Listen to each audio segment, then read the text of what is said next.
President Joe Biden is urging more COVID-19 vaccination requirements.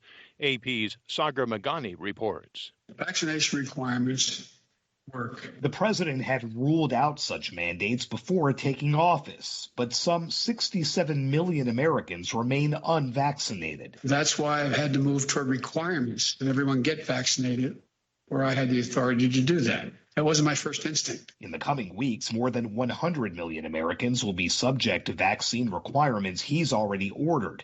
While visiting a suburban Chicago business that's requiring vaccinations or tests for workers, the president said he wants more employers to follow suit, while acknowledging mandates are a tough medicine. But they're life-saving.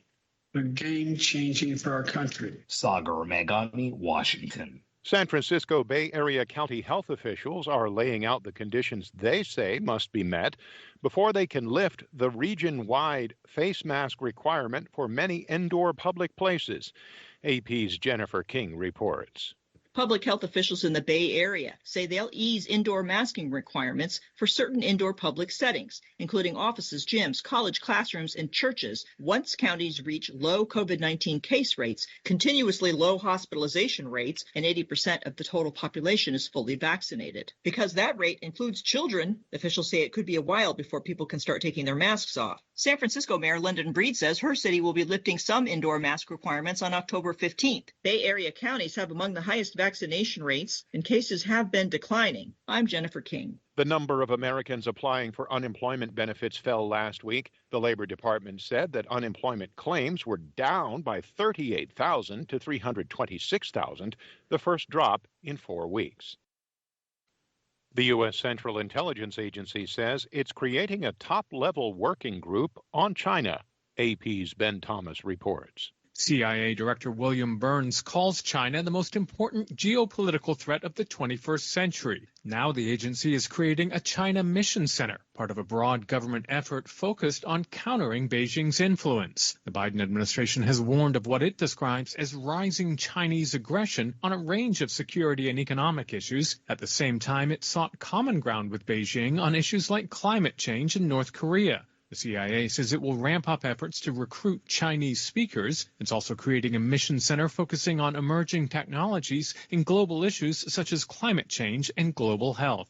Ben Thomas, Washington. A strong earthquake with a preliminary magnitude of 6.1 on the Richter scale jolted Tokyo and surrounding areas late Thursday, stopping train lines and causing sporadic power cuts, but there were no reports of major damage. The quake had an epicenter in Chiba Prefecture to the east of the capital city, Tokyo.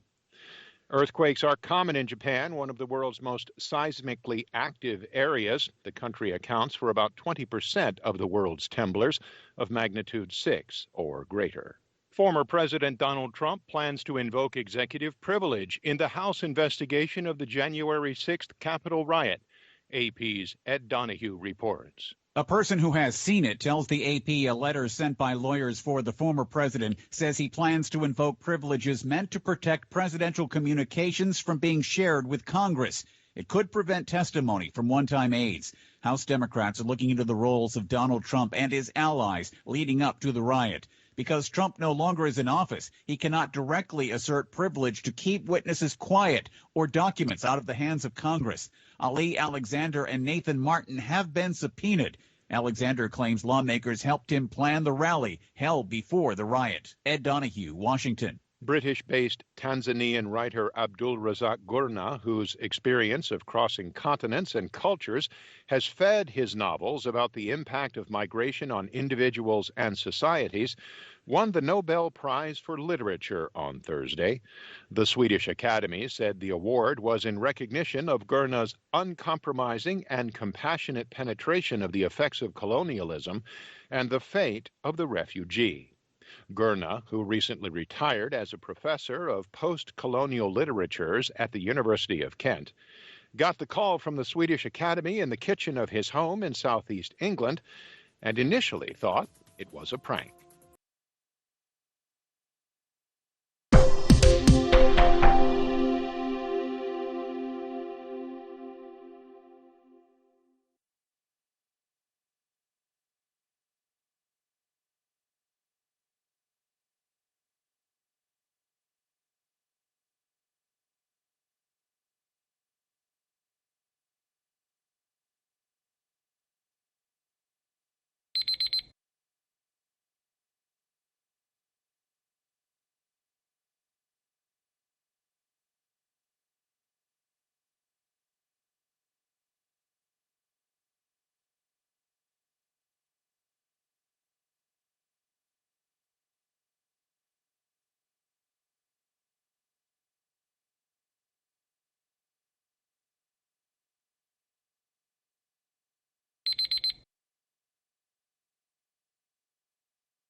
Hi, thank you for watching. I hope the videos are useful for you. Please subscribe to my channel using the button below.